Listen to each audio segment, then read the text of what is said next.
Well, folks, welcome to one more edition of Politics and Right. I'm Egberto, Willies, your host. Thank you so kindly for being part of the show. We are going to have a great show for you today. The DNC, did you watch it last night? Oh, it was long. Very, very long. And they kept our old man, our old president out until 11:30 Eastern time before he even started his speech. But guess what?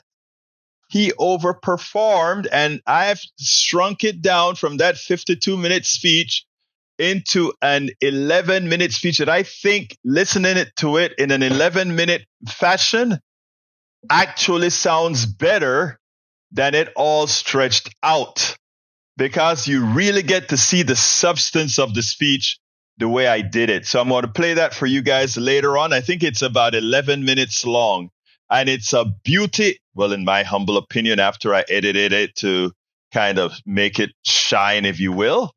So I'm going to do that a little bit empty later on. Terry, empty page, not sure I bought.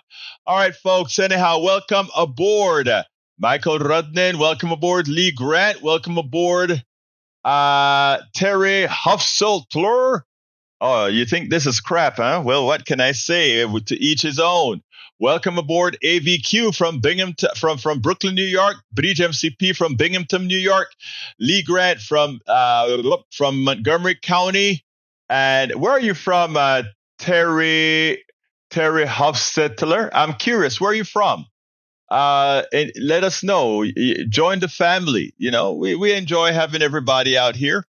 Anyway, we're going to have a good one. Let me just say, before I even get started, there was one very, very touching piece on that that really gave you the essence of who Biden really is. And I tell you, I did get teary eyes on it, because I tell you what, I have a daughter, and those are the same kinds of things that I would do with my daughter if I were a politician. Well, I've done similar stuff with my daughter as she's gotten ill with a stroke a few times. But I tell you what, this was touching. I want you guys to listen to this one is only about a minute and a half, or a little bit over a minute and a half. I want you to listen to this, because when we're talking about the quality of persons that we're talking about, this is what I mean.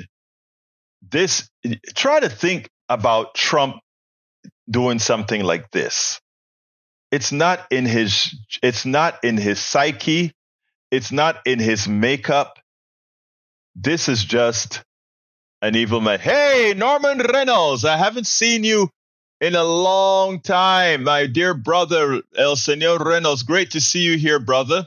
From Katy, Texas, or I think it's still Houston, Texas, but near Katy, Texas, as well is Yvette Avery Harrod from Atlanta, Georgia, who just joined us. But I want you to listen to Biden's daughter here, because this is touching, and it shows you the kind of guy he is. Please welcome first daughter, Ashley Biden. Good evening. I have this memory. It's the eve of my 8th birthday. Dad is still in D.C., tending to urgent matters in the Senate.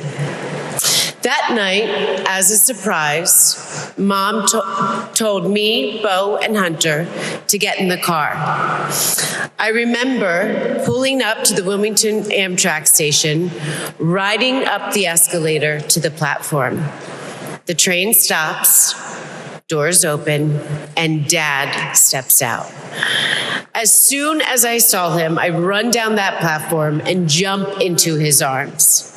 Like magic, Mom brought out a cake, they sang happy birthday, and I blew out the candles. Dad hugged me, and he said that he had to get back to work. He crossed to the southbound train, and off he went to D.C. That was a snapshot of one moment, of one day, on this extraordinary journey of being Joe Biden's daughter. Let me tell you something. if people can't see the humanity in that alone tells you who the man is. Look, I have problems with Biden on a political level, on a policy level. But what that tells me is that is the character. That is the character of the guy we're talking about. Try to see if somehow you feel you could put a facade of that nature onto Donald Trump. Not a chance.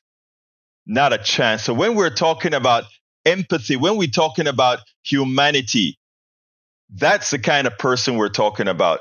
That story, you cannot take away the realness out of that story. I'm glad that your nephew actually knew Biden. But when I saw, I teared up when I listened to that story because it brought back all the memories as to what daddies do for daughters, right? What daddies do for their kids. A lot of times they try to make daddies into, these hard asses that have no feelings. That was, and the fact that it left that indelible impression on Ashley Biden says something. And I know from having my own daughter that it is great to be a good father in that regards. Lee Grant, protests, there was this same kind of protest at the Republican convention. I don't, again, if I were in Chicago, I would probably be at a couple of those protests to show my solidarity as well. That has nothing to do with me giving my full support to Kamala Harris and making sure that the progressives, the more progressive person wins. And again, there's a lot of joy on the street in Chicago. Now, think about when we talk about Republican convention, there was a brother that went into one of the Republican hotels. They beat him. And you know what happened, right? They beat him to near death. So, what can I say? Anyhow, that is what I call a real dad. A real dad. There was another empathetic moment that touched me. And it also had to do, this time, that first one was with Biden, showing that he's an empathetic guy. The other one had to do with Kamala Harris. And this one is with Jasmine Crocket, Representative Jasmine Crocket, and her early days as a first-time congressperson in D.C. I want you to listen to this one.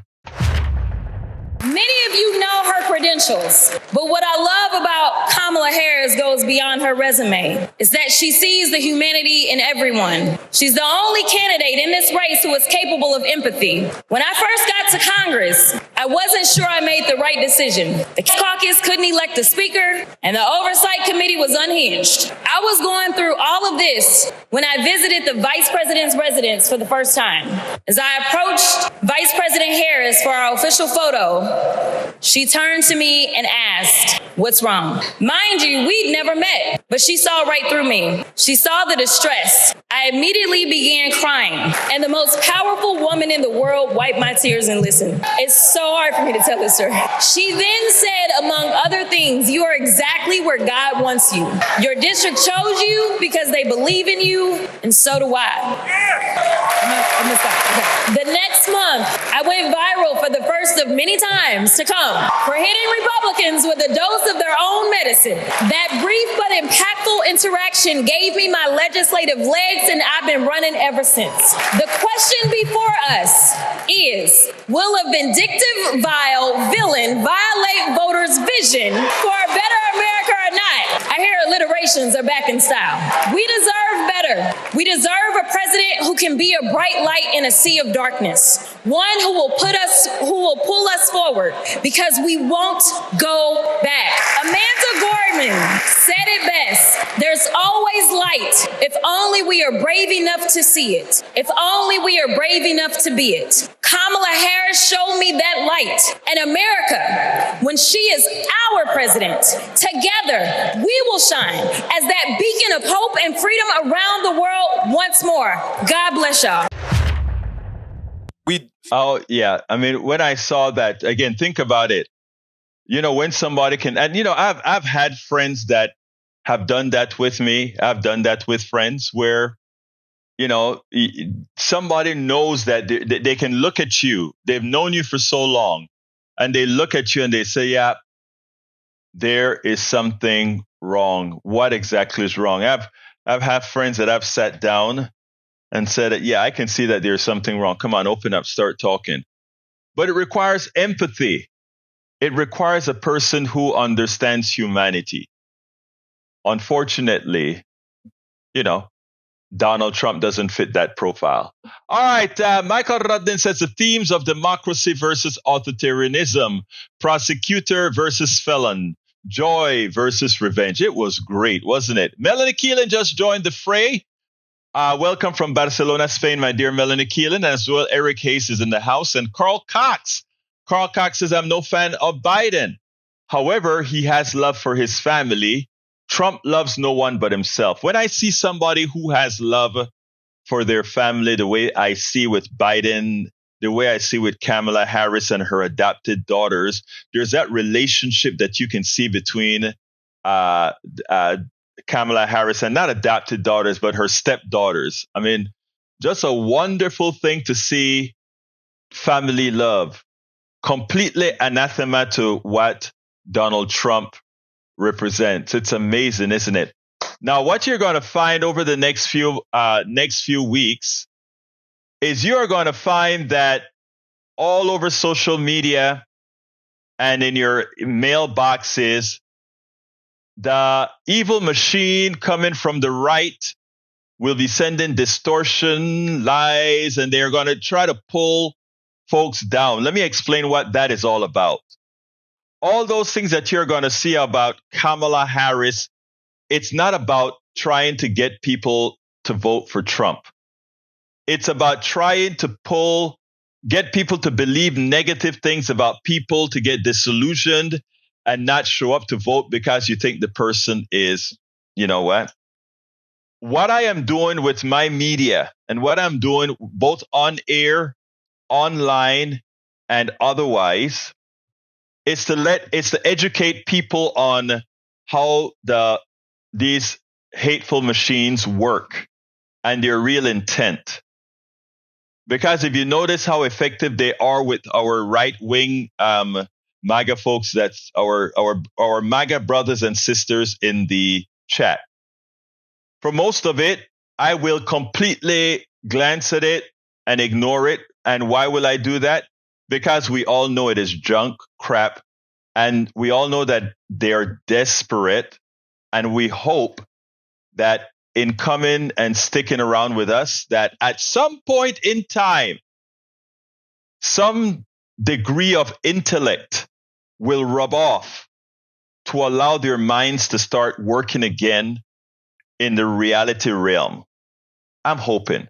I'm forever positive. I'm forever not hopeful, but encouraged that there are many out there that are changing. You just have to look at the change in the poll numbers. And I don't look at the poll specific numbers, but I look at the overall trends. Let's see what Bridge MCP posted there. Let me see what she posted. Oh, Bridge, why did you answer that one? That one didn't need answering because there are two things people have to learn about the DNC.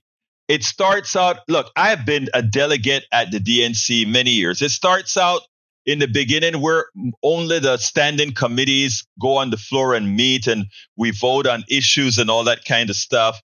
And then people start to come in later on. But also it's all by invitation. It's all by invitation. So there are X amount of chairs, X amount of it's a long story, and it also goes with security. I participated in the one in Charlotte, North Carolina, and the one in Philadelphia, Pennsylvania. I was a delegate for Bernie Sanders, so I know how this stuff works. Most of the MAGA folks in here ain't got a clue.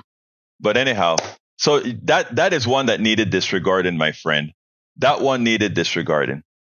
Anyhow, so what I'm saying, I am not going to give legs unless the comment within our space have the potential for movement. Not going to give it legs. The attacks on Harris has already started in the battleground states. It is evident that Donald Trump currently has some money issues, and some of their deep pockets from their third party groups are the ones doing all the work right now. Not the campaign not the Trump campaign, but the external groups of haters that are really, really running scared. But it doesn't matter, because Kamala Harris has found the numbers. They have found the niche. And this niche is heading for a landslide. I want you to listen to why. When you have blue-collar guys that are starting to get their pew, because remember, a lot of the union workers, even though the union supports Kamala, a lot of these guys have fallen for the MAGA thing, even though MAGA doesn't, the MAGA principles don't support unions. In other words, Trump and all these guys hate unions. Finally, that is starting to sink in as well. I want you to listen to the UAW president, Shawn Fain. I cut a few pieces from him as well that is worth listening to, that I want you guys to hear right this minute. So let's go for a minute here and let me get to Shawn Fain, and then you'll see it. Lee Grant, shout out to PDR Posse, keep free speech alive. Now, that's what I tell you about Lee Grant. Lee Grant is here. Lee Grant loves it here. He plays MAGA, but he really loves it here. Let's go ahead, and thank you very much, Lee. I appreciate your super chat. And he says, shout out to PDR Posse, keep free speech alive and make America great. America, we are trying to make it great. I'm glad that you said make America great and not make America great again. You're a smart man. All right, let's go ahead and play that video from Shawn Fain. On behalf of 1 million active and retired members of the UAW, I am honored to support Kamala Harris and Tim Walz to be our next president and vice president. And I want to say thank you to Joe Biden for making history by walking the picket line with the UAW. For the UAW and for working class people everywhere, this election comes down to one question. Which side are you on? On one side, we have Kamala Harris and Tim Walz, who have stood shoulder to shoulder with the working class. On the other side, we have Trump and Vance, two lapdogs for the billionaire class who only serve themselves. So for us in the labor movement, it's real simple. Kamala Harris is one of us.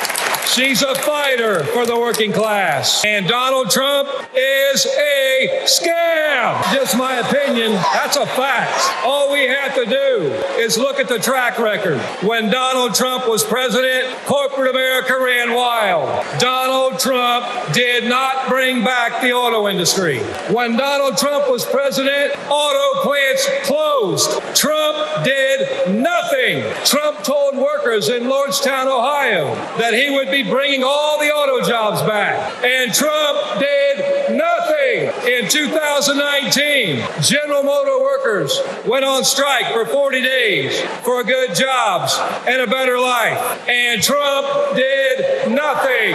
Talk is cheap. But in 2019, you know who was on the picket line standing shoulder to shoulder with auto workers? I'll give you a clue. Initials are Kamala Harris. In 2023, who helped bring jobs back to Lordstown, Ohio? Kamala Harris. And in 2024, we'll stand with the working class in our fight for justice. Kamala Harris. And that's the difference. Donald Trump is all talk, and Kamala Harris walks the walk. Our only only hope is to attack corporate greed head on. Corporate greed turns blue-collar blood, sweat, and tears into Wall Street stock buybacks and CEO jackpots. It causes inflation. It hurts workers. It hurts consumers. And it hurts America. And corporate greed is alive and well in the auto industry. You know, last fall, we achieved life-changing gains in our strike at the Big Three.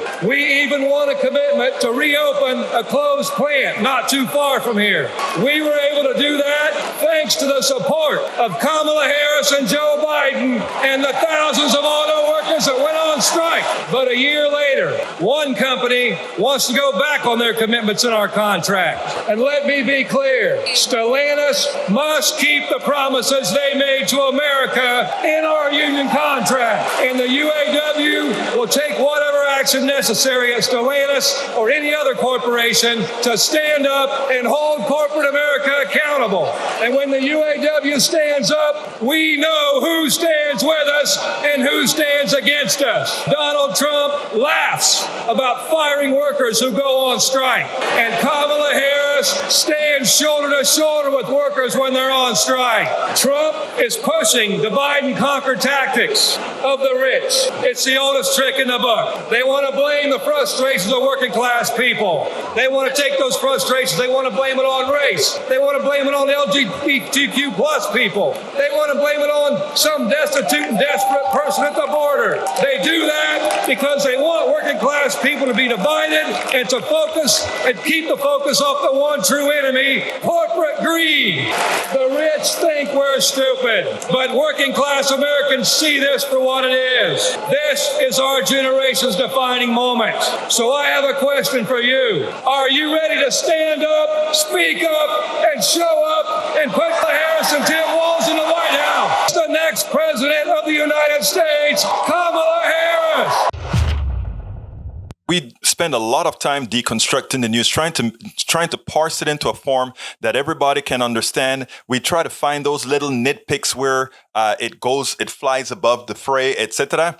If you really like these videos that we do, I want to ask a big favor. Please go ahead. Number one, subscribe to our channel. And number two, please join if you can. Thank you so kindly for watching. Keep watching. Please remember to share. We must populate the entire internet with our progressive message, a message that we know is what most Americans say that they want. So help us, please join.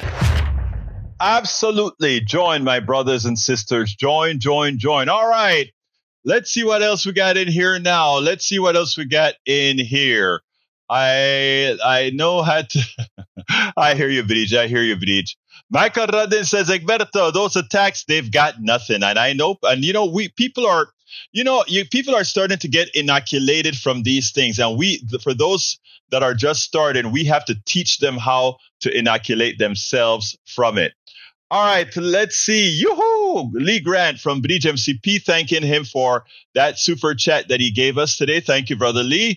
Michael Cisak says, Frank Luntz tells CNN voters in his focus groups have real concerns. Harris is extreme. Of course. Every single Democrat is extreme. That's how they frame it. But what I love about Kamala, which is what she's starting to do, everybody, why isn't she giving an interview? Why don't she give a policy interview? She don't need to. Go out there and talk directly to the American people and tell them what you are going to do for them. Tell them what you are going to do for them. Don't filter it through the media. Well, if the media wants to ask you a question when you're talking to the people, answer them. But all the policies that Kamala says she wants, guess who wants them? The middle class. That's who wants them. I had a piece that I did this morning at KPFT that I just thought about, and oh my God, I forgot to burn it. But I'll probably cut it after this program and then go ahead and play it later on. There's so many darn videos that I've been doing. I got each one of those speeches cut, but I'm only highlighting a few because, again, everybody can go online and see them. There are certain ones that I wanted to cut a special way, which is what I did. All right, let's see what else we got here. Carl Cox says, wrong as usual, Mike Cisak. But we love you anyway, Mike. You know, you're generally wrong, but we still love you. First ever DNC panel on Palestinian rights. We need to restore the soul of the Democratic Party. Agree. And I think that should start making a difference. Michael Rudden says, always glad to see unions speaking on the issues that matter, showing that it's the workers that make America great. You nailed it. Let me get the numbers in from E2247 today. I don't think I saw them yesterday, E2247.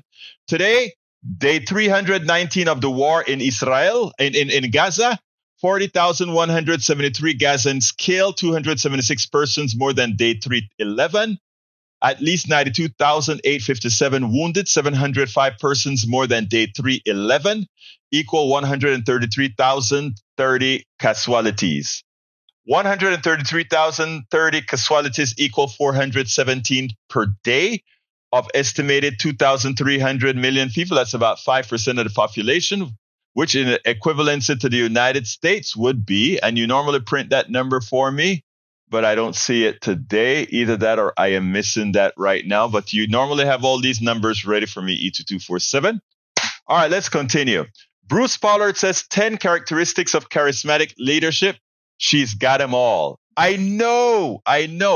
Hey, Bruce, the piece that you sent me to play, I forgot to download the clip so that I could play it, and I'm not getting, so forgive me, I'll try to get it on tomorrow.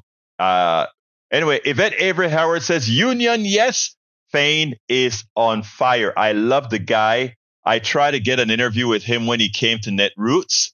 I couldn't. He said he wasn't doing any interview. So he came in, gave his speech, and took off. So I couldn't, I didn't get a chance to speak to him. Breach says, I like not only every night has a theme, but every night they pick another part of Project 2025.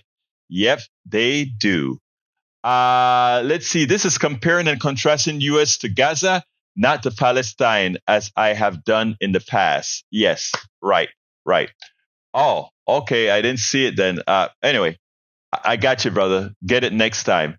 Yvette, he was awesome. Loved when he took off the jacket. Yes, he said, I'm going to have a Nelly moment. It's getting hot in here. That was cool, wasn't it?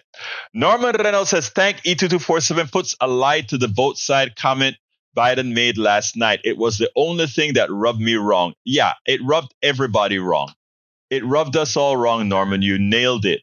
But you know, Biden is not the guy anymore. Right now, it's Kamala, and see how she handles it. All right, fun fact coming from the one and only Breach MCP. Let's see. I need to get that up.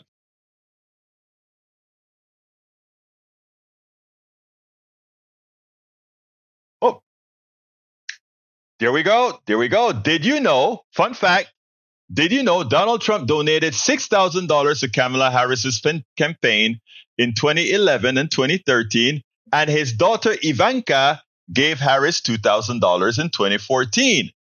Then Kamala refused to spend Trump's money and instead donated it to a nonprofit that helps Hispanics and immigrants. Ha! Ha! Ha! That is funny, isn't it? That is damn funny. I love that one. All right. Yeah, I fixed the audio. Good one, Breach.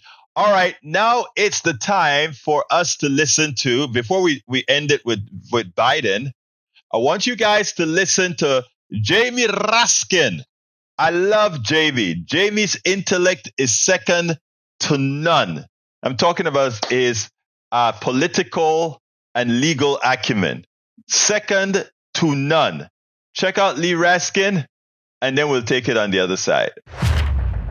Welcome to the Democracy Convention.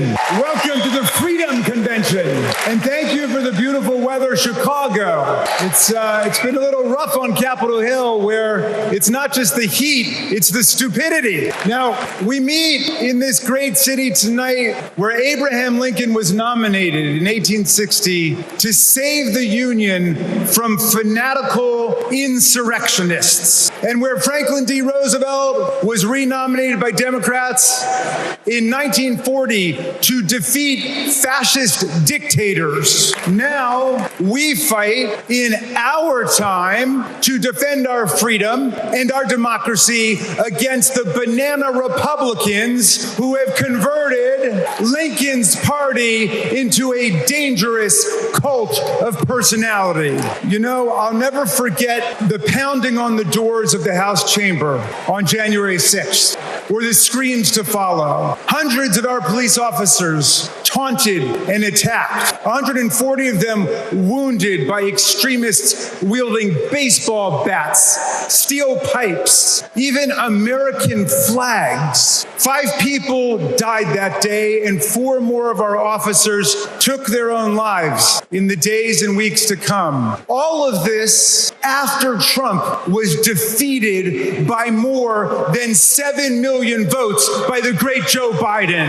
It was after 80 judges rejected every ridiculous claim raised by this sore loser who does not know how to take no for an answer from American voters, American courts, or American women. Remember what the mob chanted? It should have told Donald Trump that the president's job under Article 2 of the Constitution is to take care that the laws are faithfully executed, not that the vice president is executed. Pence has now joined more than 24 officials from Donald Trump's own administration in denouncing him, an historical record. And Pence is the first vice president in more than 2 centuries not to support the president he served with in a general election. And by the way, J.D. Vance, do you understand why there was a sudden job opening for running mate on the GOP ticket? They tried to kill your predecessor. They tried to kill him because he would not follow Trump's plan to destroy and nullify the votes of millions of Americans. Your votes, Pennsylvania. Your votes, Michigan. Your votes, Georgia, Nevada, Arizona. Are we going to go back to the days of election suppression and violent insurrection? We're not going back. Well, look, 1 week after that beautiful day, as Trump calls it, the Republicans, 10 Republicans, joined all of the Democrats to impeach Trump for the worst high crime and misdemeanor ever committed by a president, inciting insurrection against our own Constitution. Make no mistake, a man who uses fraud, theft, and violence to take power will commit any crime to keep it. And now Trump's promising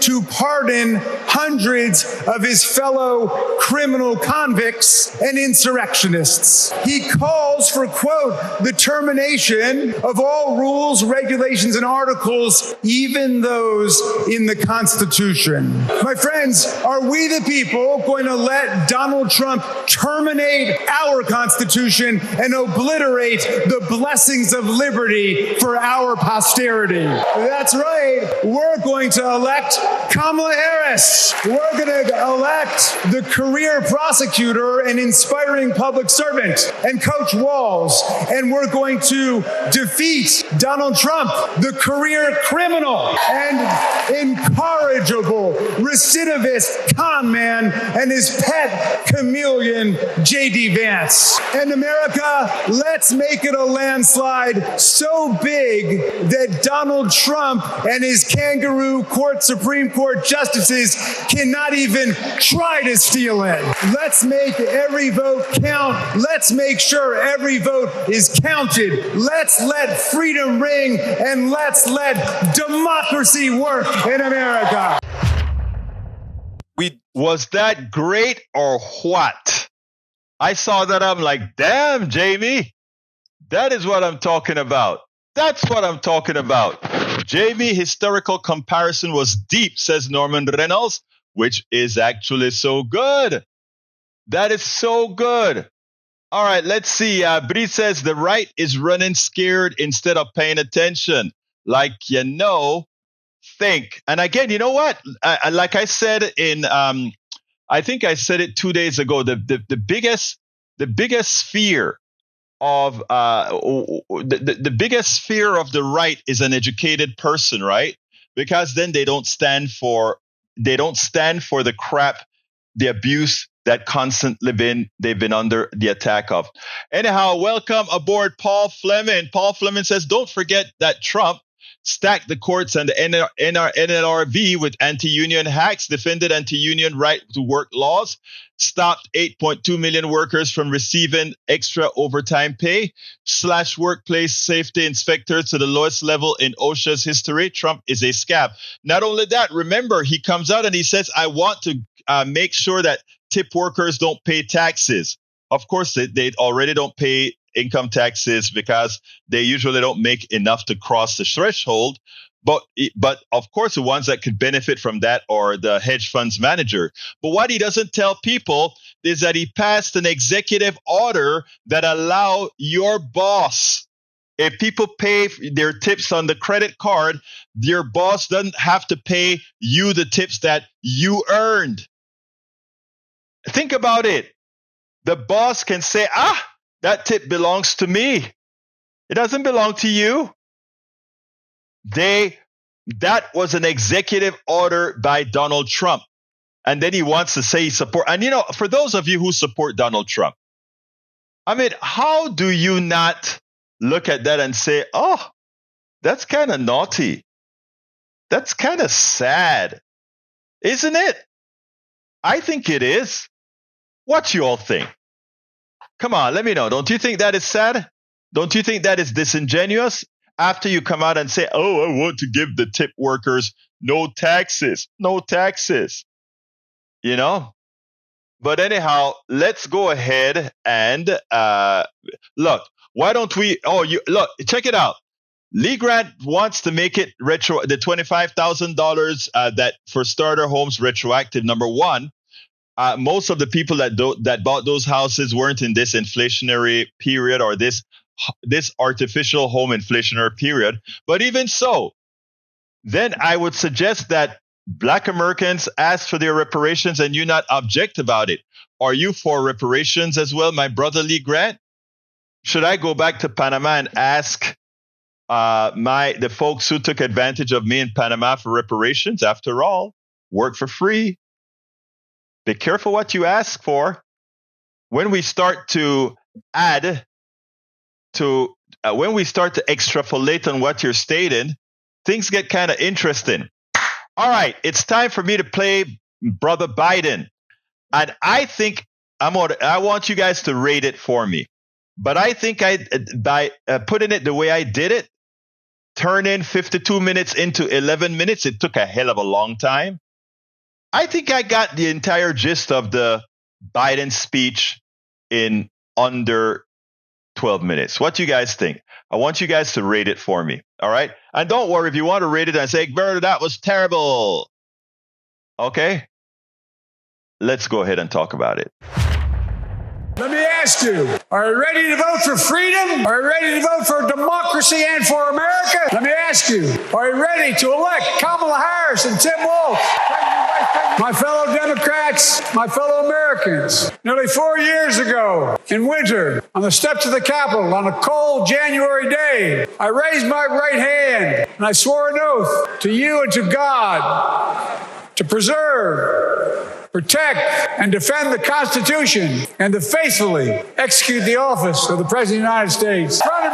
In front of me was the city surrounded by the National Guard. Behind me, a Capitol that's 2 weeks before had been overrun by a violent mob. But I knew then, from the bottom of my heart, that I knew now, there is no place in America for political violence. None. Cannot say you love your country only when you win. In that moment, I wasn't looking to the past. I was looking to the future. I spoke of the work at hand. The moment we had to meet, it was, as I told you then, a winter of peril and possibility. Of peril and possibility. We're in the grip of a once-in-a-century pandemic, historic joblessness, a call for racial justice long overdue, clear and present threats to our very democracy. Yet I believe then, and I believe now, that progress was and is possible. Justice is achievable, and our best days are not behind us, they're before us. The winter is past.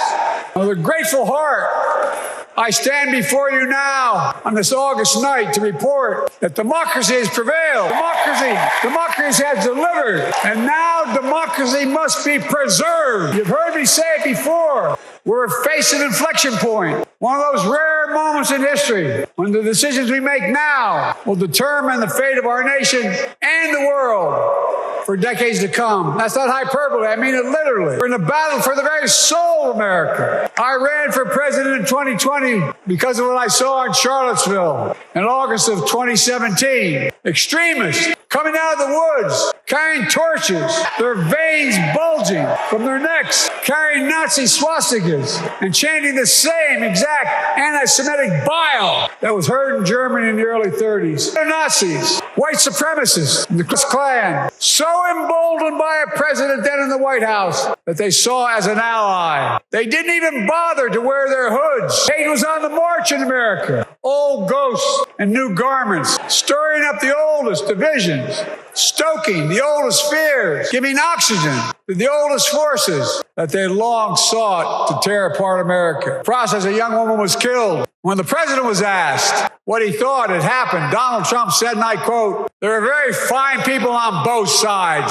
My God. That's when I realized, had listened to the admonition of my dead son, I could not stay in the sidelines. So I ran. Because of all of you in this room and others, we came together in 2020 to save democracy. We've had one of the most extraordinary 4 years of progress ever, period. I say we, I mean Kamala and me. COVID no longer controls our lives. We've gone from economic crisis to the strongest economy in the entire world. Record 16 million new jobs. Record small business growth. Record high stock market. Record high 401ks.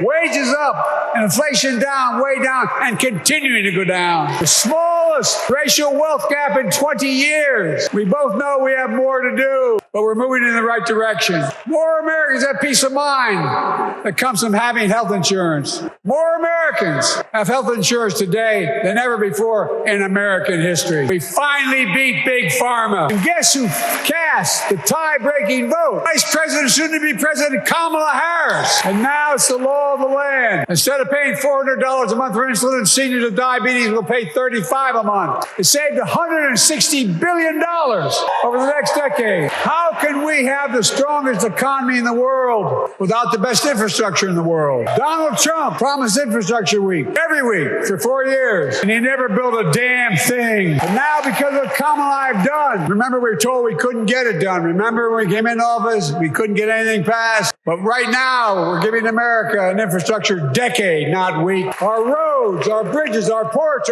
our trains, our buses, removing every lead pipe from schools and homes so every child can drink clean water, providing affordable high-speed internet for every American, no matter where they live, not unlike what Roosevelt did with electricity, and so much more. After years of importing 90% of our semiconductor chips from abroad, which America invented those chips. Our Chips and Science Act, the private companies from around the world are now investing literally tens of billions of dollars to build new chip factories right here in America. American manufacturing is back. Where the hell to say we wouldn't lead the world in manufacturing?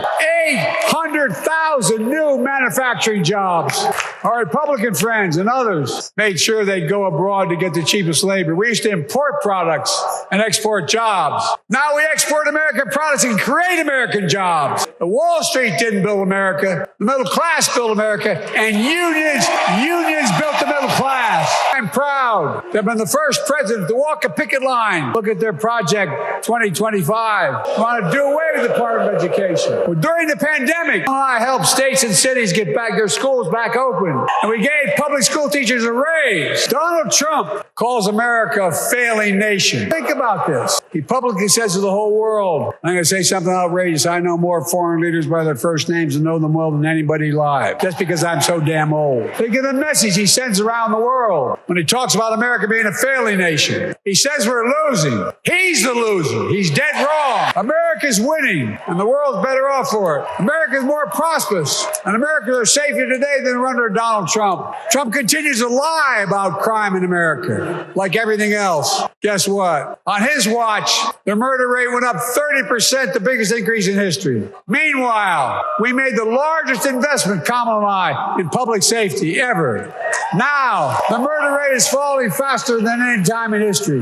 Violent crime has dropped to the lowest level of more than 50 years. And crime will keep coming down when we put a prosecutor in the Oval Office instead of a convicted felon. It's hard. I never thought I'd stand before a crowd of Democrats and refer to a president as a liar so many times. No, I'm not trying to be funny. It's sad. Trump continues to lie about the border. Here's what he won't tell you. Trump killed the strongest bipartisan border deal in the history of the United States. We negotiated with the Senate Republicans. It took 4 weeks. Once it passed, and they acknowledged the most expansive border change in American history. He called senators to say, don't support the bipartisan bill, because he said it would help me politically and hurt him politically. My God. Typically Trump, once again, putting himself first and America last. Then I had to take executive action. The result of the executive action I took, border encounters have dropped over 50%. In fact, there are fewer border crossings today than when Donald Trump left office. And unlike Trump, we will not demonize immigrants, saying they're the poison of blood of America, poison the blood of our country. Kamala and I are committed to strengthening legal immigration, including protecting dreamers and more. And here's what else I believe in. Protecting your freedom, freedom to vote, your freedom to love who you love, and your freedom to choose. In its decision overturning Roe v. Wade, that you heard earlier tonight, the United States Supreme Court majority wrote the following, quote, women are now without electoral or political power. MAGA Republicans found out the power of women in 2022, and Donald Trump is going to find out the power of women in 2024. Selecting Kamala was the very first decision I made when I became our nominee. And it was the best decision I made my whole career. She'll be a president we can all be proud of. And she will be a historic president who puts her stamp on America's future. This will be the first presidential election since January 6th. On that day, we almost lost everything about who we are as a country. And that threat, this is not hyperbole, that threat is still very much alive. Donald Trump says he will refuse to accept the election result if he loses again. He's promising a bloodbath if he loses, in his words. And that he'll be a dictator on day one, in his own words. By the way, this sucker means it. Anybody else said that in the past, you'd think he was crazy. He is crazy, but you'd think it was an exaggeration, but he means it. We can't let that happen. All of us carry a special obligation. Independents, Republicans, Democrats. We saved democracy in 2020, and now we must save it again in 2024. And the power is literally in your hands. History is in your hands. Nowhere else in the world could a kid with a stutter and modest beginnings in Scranton, Pennsylvania, and Claymont, Delaware, grow up to sit behind the resolute desk in the Oval Office. That's because America is, and always has been, a nation of possibilities. Kamala and Tim understand that this nation must continue to be a place of possibilities, not just for the few of us, but for all of us. I promise I'll be the best volunteer Harrison Walsh has Cam ever seen. For me and my family, there's a song that means a lot to us, that captures the best of who we are as a nation. The song is called American Anthem. There's one verse that stands out, and I can't sing worth a damn, so I'm not going to try. I'll just quote it. The work and prayers of centuries have brought us to this day. What shall our legacy be? What will our children say? Let me know in my heart when my days are through. America, America, I gave my best to you. I made a lot of mistakes in my career, but I gave my best to you. For 50 years, like many of you, I've given my heart and soul to our nation. And I've been blessed a million times in return for the support of the American people. I've either been too young to be in the Senate because I wasn't 30 yet, and too old to stay as president. But I hope you know how grateful I am to all of you. I can honestly say, and I mean this from the bottom, give you my word as a Biden, I can honestly say I'm more optimistic about the future than I was when I was elected as a 29-year-old United States Senator. I mean it. We just have to remember who we are. We're the United States of America, and there's nothing we cannot do when we do it together. God bless you all, and may God protect our troops. And there you go. There are a couple of things that I didn't put in, and that is because that part, that frivolous part that he had about to end the war or whatever. No, I'm not going to put that in there because he's not doing it the right way. And there's one other thing that I didn't put in there as well. Anyway, let's see. That everybody can understand. We try to find those little nitpicks where it goes. I'm not even going to go there. It's so powerful. Love it. So did you like it, Bridge? The way I kind of concentrated 52 minutes into 11 minutes? Subscribe to our channel. If you like it, that means it's good. Paul Fleming says the $13 billion that Elon Musk borrowed to buy Twitter has turned into the worst merger finance deal for the bank since 2008 financial crisis. Hovland Bank's loan books, heavy loans hung. Exactly. Great job, Egberto. Oh, thank you, Yvette. Coming from you, that means everything, my beautiful lady in Atlanta, Georgia. All right, let's see. Steigen Birkin Greek, welcome aboard. Hey, I know what you're saying. Let me read what Steigen said because I want to address that. I think it is dangerous for the party to be talking about inflation. It is up 20% since 2022. We all see it and we know it because of corporate greed, but much of America doesn't understand that. But you know what they would understand? If instead of taking it as, there are two ways to argue a point. We can say, we've got inflation down, but remember it was caused by corporate greed. That's one way to say it. The other way to say it is we brought Trump's inflation down. The policies that we had to clean up from Trump caused inflation. You want inflation again, you elect Trump. You get it? One is an active statement. The other one is a passive statement. One is saying, I know it looks bad, but the other one is to talk about it in the realm that you're cleaning up Trump's mess. And if you make the mistake and elect Trump again, you will get the same conditions that created inflation in the first place. So you go ahead and say, if you want inflation back, elect Trump. If you want high inflation that we had to clean up, elect Trump. That is the way that has to be handled, Steigenberg, because it is the truth. And I can enumerate why Trump is responsible for our inflation. He gave the corporations an excuse to create inflation because, again, they needed an excuse for the inflation. And guess who gave it to them? Trump gave them the excuse they needed to create inflation. Very much important for us to understand. Anyway, we're coming close to the end of the show. I hope you guys enjoyed the little synopsis of the DNC that I gave you today. I will likely have it again tomorrow, I hope. It's tough because they've been going late and I have to prepare my KPFT show and I need to get at least 3 hours of sleep, you know. Last night let's see what my Fitbit says. Last night, it is crazy. It is crazy. Last night I got 3 hours and 24 minutes. Let's see what I got. The day before I got 3 hours and 47 minutes. But guess what I got on Sunday? Sunday I got 7 hours. But then Friday I got 5 hours. And Thursday I got 4 hours. So again, we're going to do it. But you know why I rushed and did this also? Bridge MCP was like, hey, Egberto, I see you got a lot of videos to do. She was just loving that convention. She was just loving that convention, weren't you, Bridge? Lee Grant says reparations are extremely tricky. Would Kamala get or pay reparations? No. Kamala, look, let's get something straight here, right? All black people that you know, whether they are blue-black, my dark black, or Norman Reynolds lighter shade black, we all have some, what is it that we have? We all have a certain degree of the master's genes, okay?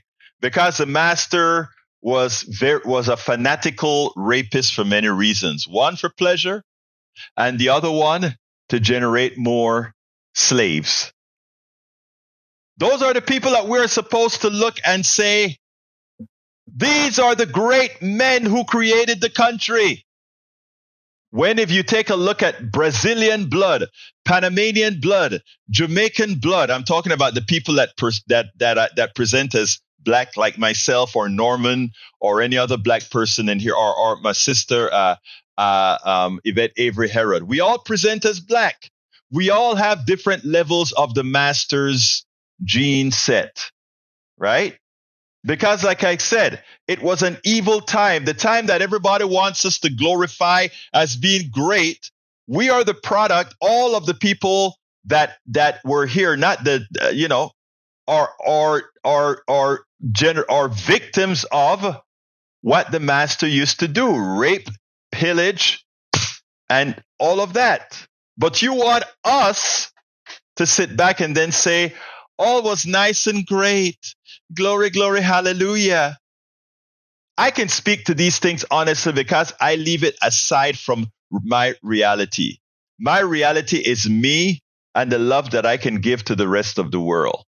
I should have included Paul Fleming in there as well. All right. So when it comes to reparations, let me tell you what I feel.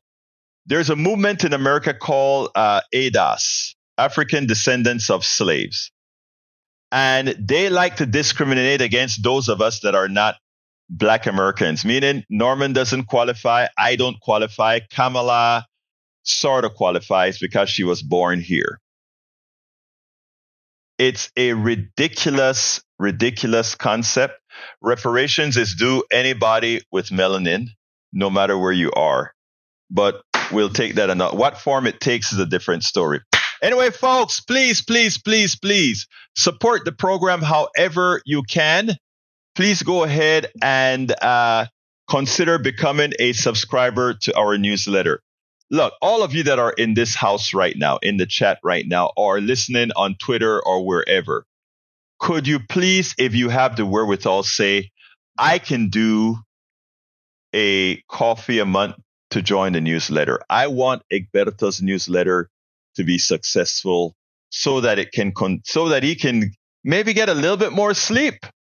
Maybe. Michael's like, Egberto, you're counting your sleep. Man, I don't even know what to say about. You're running a deficit that you'll never pay off. Here, actually, I am going to pay off my deficit. Bridge, I'm low on funds, high on love. Bridge, I don't want folks given that are low on funds. When you're low on funds, there are a lot of folks who can say, I want to support the truth. Thank you, Bridge. I love you. Thank you for your super chat. A lot of folks can say, I can support that newsletter. So go to politicsandright.com/newsletter for those who can. And please consider becoming a subscriber of our newsletter. politicsandright.com/newsletter. Look, I love you, Breach. Love you, Lee Grant, for those super chats today. We can't do this without the support. We don't bill, right? We work on folks saying, we want you to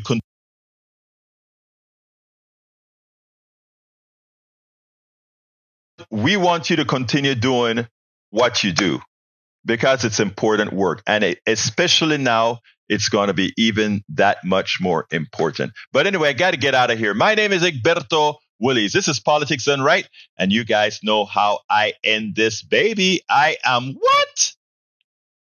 Out.